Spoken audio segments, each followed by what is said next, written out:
আসসালামু আলাইকুম প্রিয় দর্শক, অন্য মঞ্চের আলোচনায় আপনাদের সকলকে আমন্ত্রণ জানাচ্ছি। সুপ্রিয় দর্শক শ্রোতা মণ্ডলী, আপনারা এই মুহূর্তে আমাকে যে যেখান থেকে দেখছেন এবং পরবর্তীতে যে যেখান থেকে দেখবেন, আপনাদের সকলকে জানাই আমার আন্তরিক অভিনন্দন এবং শুভেচ্ছা, এবং সকলের কাছে কৃতজ্ঞ যারা আমাকে সাবস্ক্রাইব করছেন এবং যারা সাবস্ক্রাইব করেছেন সকলের কাছে কৃতজ্ঞ। আজকে ব্যানার এবং হেডলাইন দেখে বুঝতে পারছেন যে আমি বলছি যে 18 তারিখের পর আওয়ামী লীগ দেবে মরণ কামড়। এটা কেন বলেছি এবং ঘটনাটা কি এই বিষয়ে আলোচনা করব, তার আগে একটু আপনাদের কাছ থেকে একটা মিনিট সময় চেয়ে নিচ্ছি, কিছু বিষয় একটু পরিষ্কার করে দেই। আর যদি পুরো ভিডিওটা না শুনেন তাহলে আপনারা সকলে বলবেন যে মিস ইনফরমেশন আবারও, কারণ ইনফরমেশন থাকে পুরো ভিডিওটা না শুনে এক লাইন শুনেই আপনারা চলে যান এটার কনক্লুশনে যে সব বুঝে ফেলেছেন। গতকালকের যে ভিডিওটা করেছিলাম যে শেখ হাসিনার সাথে আমাদের জননেত্রী মাননীয় প্রধানমন্ত্রী শেখ হাসিনার সাথে কথা বলেছেন আমেরিকার কূটনীতিক, সেটাতে আপনারা অনেকেই বলছেন মিস ইনফরমেশন। তবে যদি না বুঝেন, না জানেন, সেটা হচ্ছে অন্য কথা।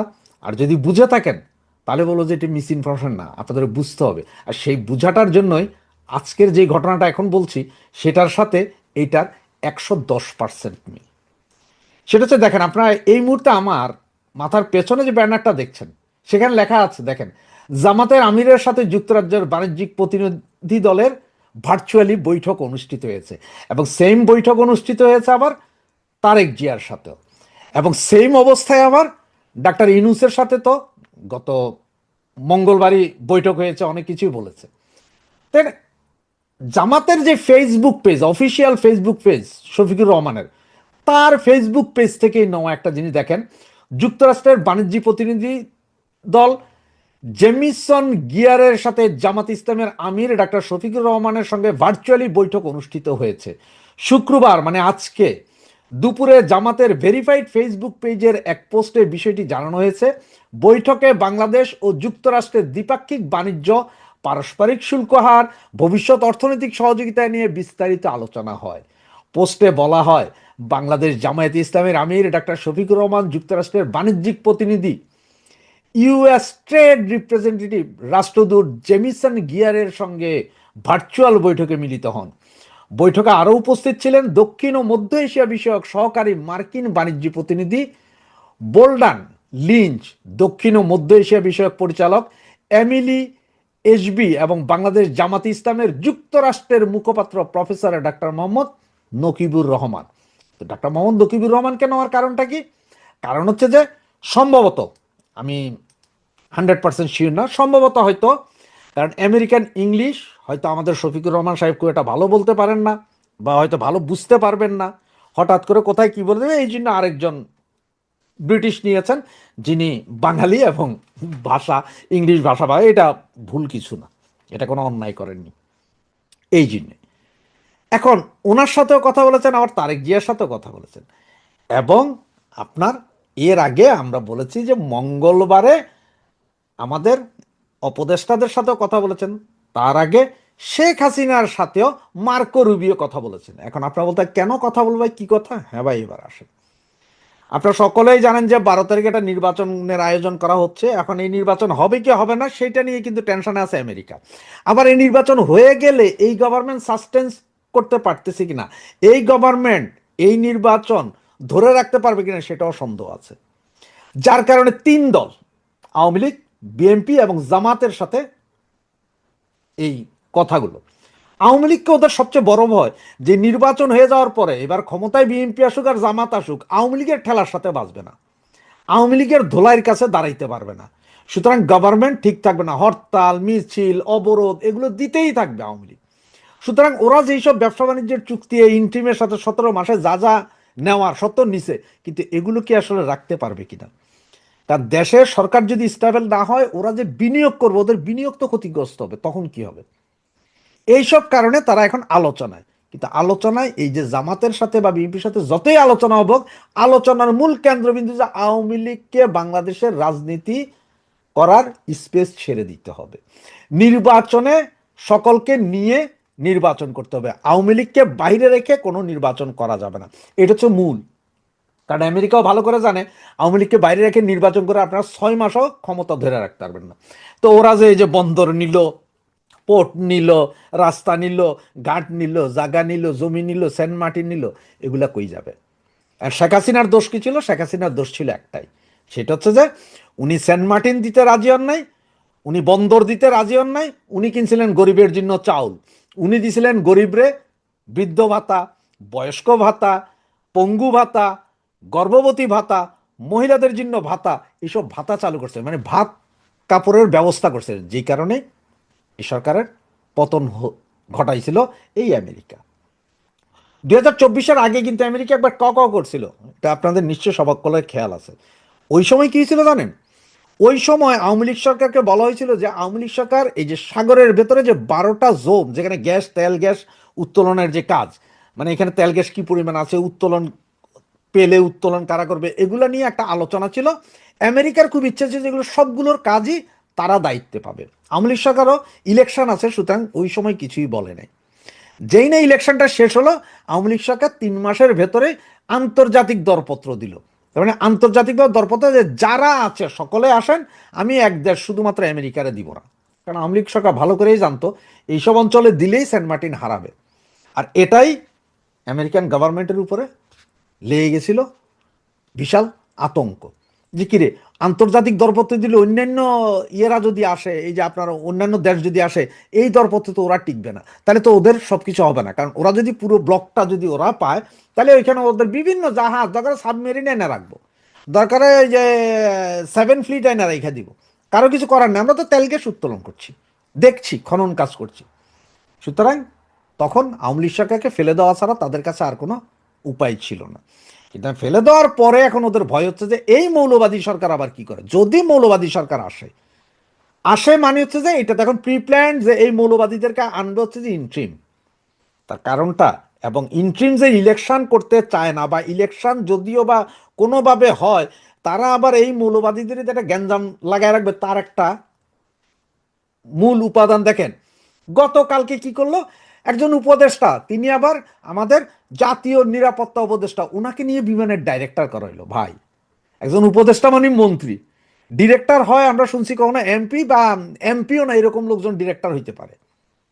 একজন মন্ত্রী পদমর্যাদার উপদেষ্টা, উনি কেন বিমানের ডিরেক্টর হবেন? আবার নির্বাচন কমিশনের সচিবকে কেন চেঞ্জ করে বিমানে দিতে হবে? নির্বাচন কমিশনের সচিব হঠাৎ করে 1 মাস নেই নির্বাচন, তার আগে সচিব চেঞ্জ, তো নতুন সচিব এসে বুঝবো কি? আপনি যখন একটা নতুন বিয়া করলো, ওই মাইয়ার চরিত্র বুঝতে, ওই মাইয়া কি চায় কি না চায় এটি বুঝতে যেমন সমস্যা হয়, মেয়েরাও সেম, যে একটা ছেলেরা হঠাৎ করে বিয়া কইরা আপনারা যেমন বুঝেন না, বুঝতে পারেন না যে এর কি পছন্দ না পছন্দ, ওই না কি জানা, ছেলেরা বুঝে না মেয়েদের কি পছন্দ না পছন্দ। সেম কাহিনী হচ্ছে যে এই নির্বাচন কমিশনের সচিব হঠাৎ করে চেঞ্জ করা 1 মাসে, তো ওই বেটা এসব বুঝবে কি? ও তো কিছু বুঝবে না। আবার ওই সচিব, নির্বাচন কমিশনের সাবেক সচিবকে নিয়ে গেছেন কোথায় আপনারা? বিমানে।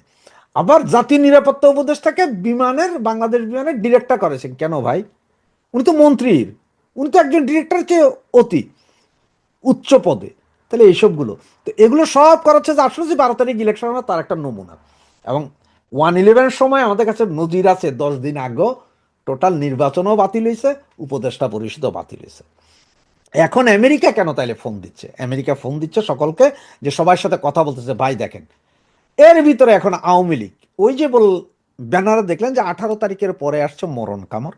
ভাই এটা আমি বলতেছি না মরণ কামড়, আমি কোত্থেকে বলবো? আমি ক্ষুদ্র ছোট মানুষ, আমি তো আওয়ামী লীগের নেতা না, বা আওয়ামী লীগের কোনো নেতাও বলে নাই যে আপনার 18 তারিখের পরে বিশাল মরণ কামড় দিবে, আন্দোলন হবে। এটা বলছে কারা ভাই? গোয়েন্দা সংস্থা, বাংলাদেশের গোয়েন্দা সংস্থা বলছে ভাই বিশাল আন্দোলন হবে। এখন বিশাল আন্দোলন হবে, তাইলে 12 তারিখের নির্বাচনের আগে হয়তো এই বিভিন্ন কেন্দ্র, ভোট কেন্দ্রগুলো জ্বালাও পোড়াও হইতে পারে। ভাই এটা আমি বলছি না, জ্বালাও পোড়াও হইতে পারে, মানে জ্বালাইয়া পোড়াইয়া দিতে পারে। এটাও কারা বলছে? গোয়েন্দা সংস্থা। তো এখানে তো আওয়ামী লীগ কি ভাই জ্বালাও পোড়াও করে? কখনো কখনো করে না, ঠিক না? 96 সালের ওই যে ইলেকশন মনে আছে তো, বিএনপি আওয়ামী লীগ করছিল, পাবলিক করছে ভাই। এখন পাবলিক যদি আন্দোলন করে, পাবলিক যদি জুতা পিটা করে এই ছাত্রদেরকে, পাবলিক যদি বিভিন্ন ভোট কেন্দ্র জ্বালাইয়া দেয়, পাবলিক যদি বিভিন্ন নেতাদের ধৈরা দিগম্বর করে ধোলাই করে, এটা আমার কি করার আছে ভাই? আওয়ামী লীগের কি করার আছে? সুতরাং এই যে মরণ কামড়, মরণ কামড়, ওরা বলতেছে যে আওয়ামী লীগ মরণ কামড় দিবে। এখন আওয়ামী লীগ দিবে নাকি জনসাধারণ? আসলে জনসাধারণ বলতে ওরা ভয় পায়, কারণ জনসাধারণের 90% এখন আওয়ামী লীগ।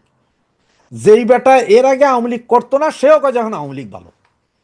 যেসব মহিলাগুলো আগে বলতো না, আগে বলতো যে আওয়ামী লীগ খারাপ, তারাও এখন কয় যে আওয়ামী লীগ ভালো। মহিলাদের এখন সমস্যা হয়েছে না। এই যে হাইকোর্ট রায় দিয়ে দিল ভাই, দুই বিয়া, মানে প্রথম বউয়ের অনুমতি লাগবে না দ্বিতীয় বিয়া করতে, আবার তৃতীয় বিয়া করলে দ্বিতীয়টা তো প্রথম হয়ে যায়, সেটারও অনুমতি লাগবে না। তো মহিলারা এখন চিন্তা করতে আয় হায়, আগে পাইতাম না, আগে যাও একটা ভাতার পাইতাম, এখন তো দেখি লাঙ্গের আশা করে ভাতারও গায়েব। মহিলারাও এখন বিরোধী। আবার যদি সরিয়া আইন হয়, বেত্রাঘাত পাছার উপরে যদি চলে দৌড়া, তাহলে তো আবার সমস্যা না। তো এই সব কিছু মিলে পাবলিক খেয়ে পারে, পাবলিক খেপায়। পাবলিক আসলে মূলত হচ্ছে যে পাবলিক, এরা বুঝতেছে পাবলিক হয়তো 18 তারিখের পরে বিভিন্ন জায়গায় নেমে যাবে। ওই যে যেমন জুলাই আগস্টে যেরকম পাবলিক নাকি বিভিন্ন জায়গায় জ্বালাই দিছিল, উল্টাই দিছিল, সেরকম হয়তো পাবলিক আবার জ্বালাই দিতে পারে, উল্টাই দিতে পারে, ঝুলাই দিতে পারে। এই কারণে এখন বলতেছে যে আওয়ামী লীগ করবে। কারো তো নাম দিতে হবে, এটা তো যদি বলে যে পাবলিক, তাহলে এটা শরমের বিষয় না ভাই? তো সেটা আমি বলছি না, গোয়েন্দা সংস্থা বলছে যে আওয়ামী লীগ মরণ কামড় দিবে, ইলেকশন তো টোটালি ভন্ডুল হয়ে যাবে।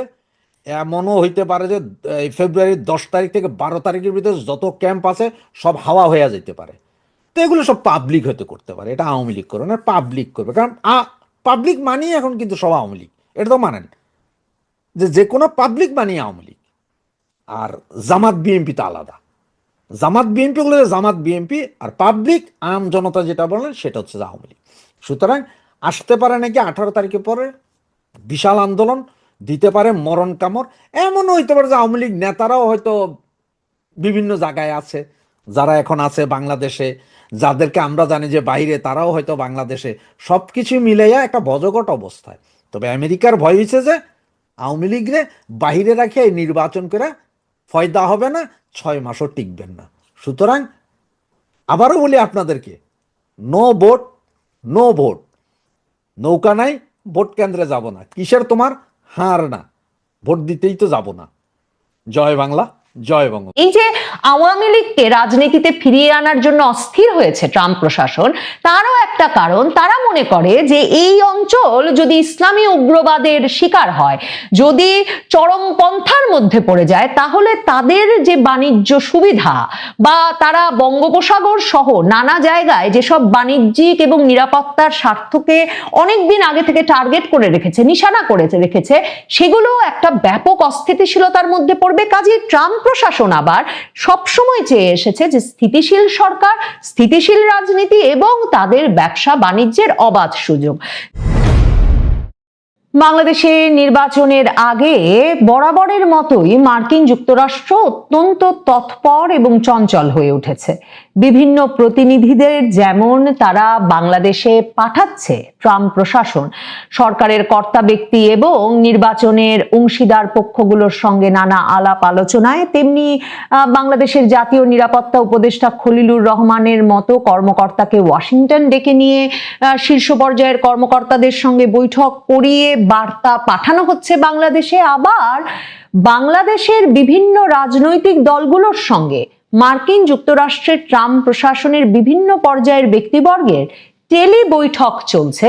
সে কথাটিও এর আগে বলছিলাম যে এমনকি নয়া দিল্লিতে আওয়ামী লীগের নেতৃবৃন্দের কারো কারো সঙ্গে এবং দিল্লি সহ দেশে বিদেশের বিভিন্ন জায়গায় থাকা আওয়ামী লীগ নেতৃবৃন্দের সঙ্গে ট্রাম্প প্রশাসনের বিভিন্ন পর্যায়ের কর্মকর্তাদের বৈঠক হচ্ছে, টেলি বৈঠক অনুষ্ঠিত হচ্ছে, মূলত আওয়ামী লীগকে বাংলাদেশের রাজনীতিতে ফিরিয়ে আনার প্রসঙ্গে।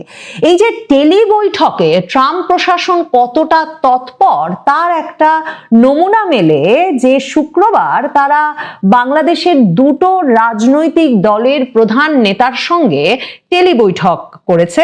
ট্রাম্প প্রশাসনের বাণিজ্য বিষয়ক শীর্ষ প্রতিনিধিদের একজন জেমিসন গ্রিয়ার, তিনি বিএনপি চেয়ারম্যান তারেক রহমানের সঙ্গে বৈঠক করেছেন এবং তিনি বৈঠক করেছেন জামায়াতে ইসলামীর আমির ডাক্তার শফিকুর রহমানের সঙ্গেও। বৈঠক কি শুধুই এই দুই পক্ষের সঙ্গে অনুষ্ঠিত হয়েছে?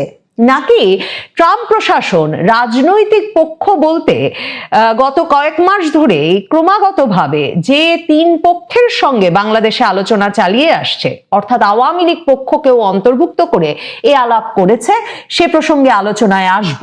তবে তারেক রহমানের সঙ্গে ট্রাম্প প্রশাসনের শীর্ষ এক কর্মকর্তার গুরুত্বপূর্ণ টেলিবৈঠক অনুষ্ঠিত হয়েছে বলে বিএনপির মিডিয়া সেলের তরফে ফেসবুকে এই স্ট্যাটাস দেওয়া হয় এবং সেখানে জানানো হয়, মানবজমিন পত্রিকার খবরে দেখছি শুক্রবার সকাল 9টায় এই টেলিবৈঠকটি অনুষ্ঠিত হয়। যে শীর্ষ কর্মকর্তা ট্রাম্প প্রশাসনের তরফে তারেক রহমানের সঙ্গে টেলিবৈঠক করেন তিনি হচ্ছেন US trade representative Jamieson Greer. আধা ঘন্টার ওই বৈঠকের শুরুটা ছিল নাটকীয়। মানবজমিন লিখছে, ট্রেড নেগোসিয়েশনের নানা বিষয় আলোচনায় উঠে আসে। মিস্টার গ্রিয়ার জানতে চান এই ট্রেড নেগোসিয়েশনে তারেক রহমানের অবস্থান কি, বিশেষ করে বাংলাদেশ সরকারের তরফে যে আলোচনা হয়েছে তা নিয়ে তার মনোভাব কি। তারেক রহমান স্পষ্ট করে বলেন, সরকার যে নেগোসিয়েশন করেছে তাতে আমাদের সম্মতি রয়েছে। সরকার যেভাবে আলোচনা এগিয়ে নিয়েছে তাতে আমাদের কোনো দ্বিমত বা আপত্তি নাই। বিএনপি চেয়ারম্যানের পররাষ্ট্র বিষয়ক উপদেষ্টা হুমায়ুন কবির এই খবরের বৈঠকের খবর নিশ্চিত করেছেন মানবজমিনকে। এর খবর যেটা বলছিলাম বিএনপি মিডিয়া সেলের তরফে ফেসবুকেও দেওয়া হয়েছে।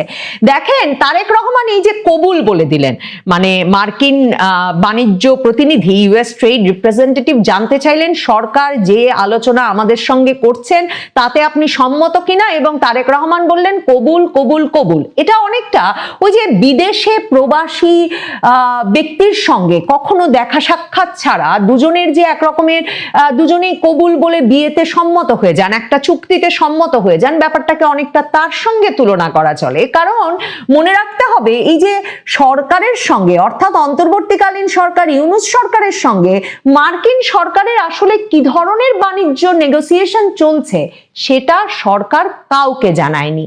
জুন জুলাই মাসে যখন মার্কিন যুক্তরাষ্ট্র ট্রাম্প প্রশাসন পাল্টা শুল্ক আরোপ করলো পৃথিবীর প্রায় সকল দেশের ওপর, বাংলাদেশের পাল্টা শুল্ক আরোপ গিয়ে ঠেকেছিল 35%। জাতীয় নিরাপত্তা উপদেষ্টা খলিলুর রহমান মার্কিন যুক্তরাষ্ট্রে গেলেন, বিভিন্ন বাণিজ্য প্রতিনিধিদের সঙ্গে আলাপ করলেন। সেই আলাপে তিনি কোনো ব্যবসায়ী প্রতিনিধিবৃন্দকে যুক্ত করেন নাই। অন্তর্বর্তীকালীন ইউনূস সরকার এই আলাপে অর্থনীতিবিদ, ব্যবসায়ী প্রতিনিধি কিংবা দর কষাকষিতে অভিজ্ঞ কোনো পক্ষের সঙ্গে কোনো পরামর্শ না করে খলিলুর রহমান চলে যান ওয়াশিংটনে। সেখানে গিয়ে বাণিজ্য প্রতিনিধিদের সঙ্গে আলাপ করে ফেরেন, সাফল্য নিয়ে আসেন। তিনি 35% পাল্টা শুল্কের যে শুল্ক যে আরোপ করেছিল ট্রাম্প প্রশাসন সেটিকে 20% নামিয়ে আনেন। কিন্তু দেশে এসে বলেন যে মার্কিন যুক্তরাষ্ট্রের সঙ্গে তার যে চুক্তি হয়েছে, যে দর কষাকষি হয়েছে, তার একটা নন ডিসক্লোজার এগ্রিমেন্ট হয়েছে। কাজেই কিসের বিনিময়ে মার্কিন যুক্তরাষ্ট্র এক কথায় পাল্টা শুল্ক আরো 15% কমিয়ে দিয়েছে, সে কথা কখনো ইউনূস সরকার, অন্তর্বর্তীকালীন সরকার কোনো পক্ষকে জানাতে পারবে না। মানে আমরা জানতে পারি সরকার বোয়িং বিমান কিনবে এক বহর, আমরা জানতে পারি সরকার চড়া দামে মার্কিন যুক্তরাষ্ট্র থেকে গম কিনবে, কিন্তু আমরা জানতে পারি না যে এর চেয়েও বড় কোন এগ্রিমেন্ট, কোন বাণিজ্য চুক্তি, কোন মানে দর কষাকষিতে কি বিনিময় করে এসেছেন খলিলুর রহমান, যা তিনি এসে বলেন যে নন ডিসক্লোজার এগ্রিমেন্টের অন্তর্ভুক্ত। এহেন নন ডিসক্লোজার এগ্রিমেন্টের বিষয়ে বিএনপি বা জামায়াতে ইসলামীকে সরকার কিছু জানিয়েছে ভাববার কারণ নাই। কারণ বিএনপি, জামায়াতে ইসলামী নানা সময় উদ্বেগ প্রকাশ করার পরেও বন্দরগুলো কি শর্তে বিদেশিদের দিয়ে দেওয়া হচ্ছে এসব বিষয়ে যেমন ইউনূস সরকার কর্ণপাতও করে নাই কোনো রাজনৈতিক দলকে জানানোর বিষয়ে, তেমনি এই নন ডিসক্লোজার এগ্রিমেন্টের বিষয়েও কিচ্ছু জানায় নাই। কিন্তু এখন তারেক রহমানকে যখন ট্রাম্প প্রশাসনের ট্রেড রিপ্রেজেন্টেটিভ ফোন করেছেন, উনি সাথে সাথে বলেছেন যে সরকার যে নেগোসিয়েশন করেছে তাতেই আমাদের সম্মতি রয়েছে। জামায়াতে ইসলামীর আমিরের সঙ্গেও সাক্ষাৎ করেছেন এই জেমিসন গ্রিয়ার। তার মানে তারা কোনো একটি পক্ষকে, মানে বিএনপির তারেক রহমানকেই তারা প্রধানমন্ত্রী করতে চান তা না দেখে কোন পক্ষ নেগোসিয়েশনে কি দেবে সেটা একরকমের বিবেচনা করছে। কারণ বিশেষ করে একদম চোখের সামনে ভেনেজুয়েলার ঘটনা ঘটবার পর এটা পরিষ্কার যে মার্কিন প্রশাসনের, ট্রাম্প প্রশাসনের বাণিজ্য সবচেয়ে সবচেয়ে গুরুত্বপূর্ণ একটা আগ্রহের বিষয়, স্বার্থের বিষয়, মানে বাণিজ্য ছাড়া তাদের মাথায় কিছু নাই। এই যে আওয়ামী লীগকে রাজনীতিতে ফিরিয়ে আনার জন্য অস্থির হয়েছে ট্রাম্প প্রশাসন, তারও একটা কারণ, তারা মনে করে যে এই অঞ্চল যদি ইসলামী উগ্রবাদের শিকার হয়, যদি চরমপন্থার মধ্যে পড়ে যায়, তাহলে তাদের যে বাণিজ্য সুবিধা বা তারা বঙ্গোপসাগর সহ নানা জায়গায় যেসব বাণিজ্যিক এবং নিরাপত্তার স্বার্থকে অনেকদিন আগে থেকে টার্গেট করে রেখেছে, নিশানা করে রেখেছে, সেগুলো একটা ব্যাপক অস্থিতিশীলতার মধ্যে পড়বে। কাজে ট্রাম্প প্রশাসন আবার সবসময় চেয়ে এসেছে যে স্থিতিশীল সরকার, স্থিতিশীল রাজনীতি এবং তাদের ব্যবসা বাণিজ্যের অবাধ সুযোগ। জামায়াতে ইসলামীর আমিরের সঙ্গেও কিন্তু যুক্তরাজ্যের বাণিজ্য প্রতিনিধি জেমিসন গ্রিয়ার কথা বলেছেন। তাদের মধ্যে বৈঠকটা হয় শুক্রবার দুপুরে। জামায়াতের ভেরিফাইড ফেসবুক পেজ থেকেও সেই বিষয়টি জানানো হয়েছে। এই বৈঠকে জামায়াতে ইসলামীর আমির ডাক্তার শফিকুর রহমান একা বসেন নাই, তিনি সেই বৈঠকে তার সঙ্গে যুক্ত করে নিয়েছিলেন জামায়াতে ইসলামীর যুক্তরাষ্ট্রের মুখপাত্র প্রফেসর ডক্টর মোহাম্মদ নাকিবুর রহমানকেও।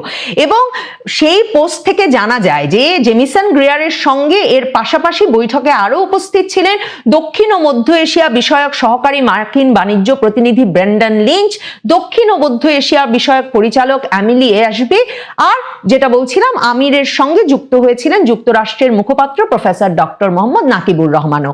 এখন সেই বৈঠকের শুরুতেই ডাক্তার শফিকুর রহমান একদিকে রাষ্ট্রদূত গ্রিয়ারকে ধন্যবাদ জানিয়েছেন যে তারা যে নিজ উদ্যোগে এমন একটা আলাপের উদ্যোগ নিয়েছেন, এবং তারপর তিনি পারস্পরিক শুল্ক হার সংক্রান্ত আলোচনায় বাংলাদেশের প্রতি তার সহযোগিতার জন্য কৃতজ্ঞতা প্রকাশ করেন।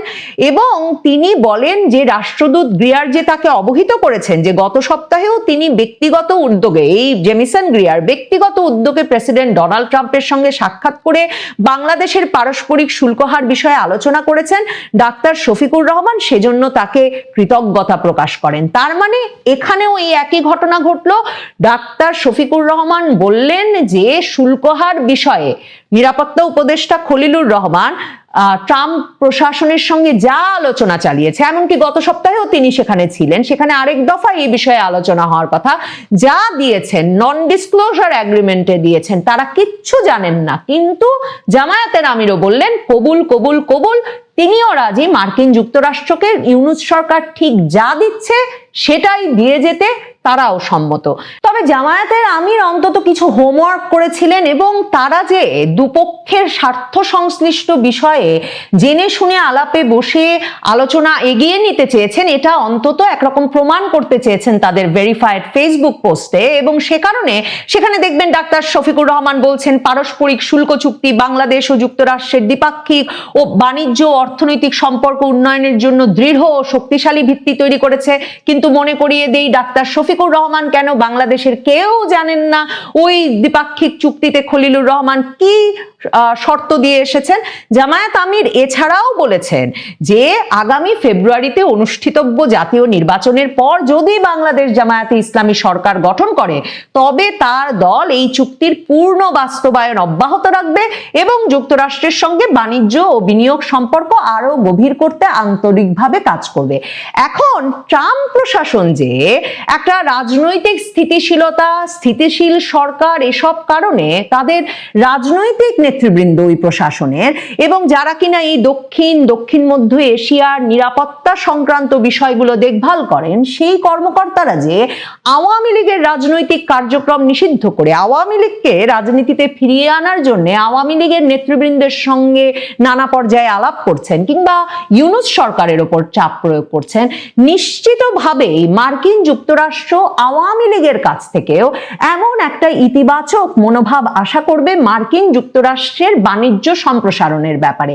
এখন দেখেন 2024-এ আওয়ামী লীগ সরকারের পতনের পেছনে মার্কিন যুক্তরাষ্ট্র সরকার যে এর আগে কয়েক বছর ধরে ব্যাপক বিনিয়োগ করে গেছে, এমনকি ট্রাম্প নিজে এসেও বলেছেন যে ইউএসএআইডির মাধ্যমেও কত মিলিয়ন ডলার বাংলাদেশের বিভিন্ন সংগঠনকে শুধুমাত্র সরকার পরিবর্তনের জন্য বিনিয়োগ করা হয়েছে, কিংবা পিটার হাসের যে চঞ্চলতা, ওগুলো মাথায় রাখলে ওই যে শেখ হাসিনা বারবার বলতেন যে তিনি যদি বঙ্গোপসাগরে সেন্ট মার্টিনে মার্কিন ঘাঁটি স্থাপন করতে দিতেন কিংবা পুরো বঙ্গোপসাগরে তেল গ্যাস অনুসন্ধানের কাজগুলো মার্কিন কোম্পানিগুলোকে দিয়ে দিতে রাজি হতেন, তাহলে তার ক্ষমতায় থাকা সুবিধা হতো এবং তাকে ক্ষমতাচ্যুত হতে হতো না।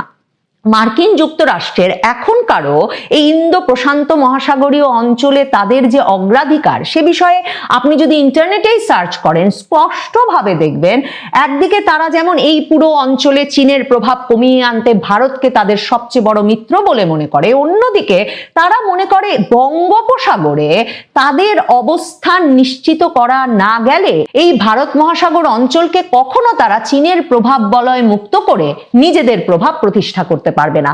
2024-এর নির্বাচনটার আগেও আওয়ামী লীগ প্রায় কথা দিয়ে ফেলেছিল যে মার্কিন কোম্পানি এক্সন মোবিল, যারা কিনা যে বঙ্গোপসাগরের 26টি ব্লক, মানে আওয়ামী লীগ সরকার যে 26টি ব্লক নির্ধারণ করেছিল তেল গ্যাস অনুসন্ধানে, 26টি ব্লকেই তারাই অনুসন্ধান করবে, তারাই তেল গ্যাস আহরণ করবে, এই প্রস্তাব নিয়ে তারা কিন্তু তখন আওয়ামী লীগ সরকারের সঙ্গে ঘনিষ্ঠভাবে আলোচনা করছিল এবং মার্কিন সরকার ধারণা করছিল যে অমন একটা দুর্বল নির্বাচনের আগে আওয়ামী লীগ সরকার হয়তোবা মার্কিন কোম্পানিকে ওই পুরো বঙ্গোপসাগরে এই তেল গ্যাস আহরণ এবং অনুসন্ধানের দায়িত্ব দিয়ে দিতে রাজি হয়ে যাবে। কিন্তু 2024-এর নির্বাচনটা সেরে ফেলার পর 2024-এর মাঝামাঝি থেকে আওয়ামী লীগ সরকার আবারও একটা বৈশ্বিক দরপত্র আহ্বান করে বসে এবং পরিষ্কার করে যে তারা কিছুতেই একটি দেশ, বিশেষ করে মার্কিন যুক্তরাষ্ট্রের মতো দেশ, যারা কিনা এই তেল গ্যাস আহরণের নামে জায়গায় জায়গায় সমুদ্রের বিভিন্ন দেশের সমুদ্র সীমায় নজরদারি প্রতিষ্ঠা করে, নিরাপত্তা প্রতিরক্ষা কৌশলের দিক থেকে গুরুত্বপূর্ণ অবস্থান তৈরি করে, এমন একটি দেশকে তারা সম্পূর্ণ নিয়ন্ত্রণ প্রতিষ্ঠা করতে দিতে প্রস্তুত নয়। মার্কিন যুক্তরাষ্ট্রের সঙ্গে বাণিজ্য প্রতিনিধিদের সঙ্গেও নিশ্চিতভাবে আওয়ামী লীগকে রাজনীতিতে ফেরার ক্ষেত্রেও এখনো আলাপ আলোচনা চালিয়ে যেতে হচ্ছে। বাংলাদেশের গুরুত্বপূর্ণ রাজনৈতিক পক্ষগুলো এবং এই অন্তর্বর্তীকালীন সরকার যখন যে কোনো কিছু দিয়ে দিতে প্রস্তুত, বিশেষভাবে এই অন্তর্বর্তীকালীন সরকারই যখন বাংলাদেশের শক্তিশালী রাজনৈতিক দলগুলোর জন্যও এমন একটা পরিস্থিতি তৈরি করেছে যে মার্কিন যুক্তরাষ্ট্রের জন্য যে কোনো কিছু দিয়ে দিতে তাদেরকে প্রস্তুত থাকতে হবে, তখন আওয়ামী লীগের নেতৃবৃন্দের সঙ্গে মার্কিন প্রতিনিধিদের যত আলাপ, সে আলাপেও এই বাণিজ্য সুবিধার বিষয়গুলো আলোচিত হচ্ছে, তা একরকম নিশ্চিত। আওয়ামী লীগকে সম্ভবত বাংলাদেশের রাজনীতিতে ফিরতে হলে তাদেরকেও কোনো কোনো বিষয়ে কবুল কবুল কবুল বলতে একরকমের রাজি হতে হবে, না হলে দেশে ফেরার পথটা নিশ্চিতভাবে আরো সংকুল হয়ে থাকবে আওয়ামী লীগের জন্যে।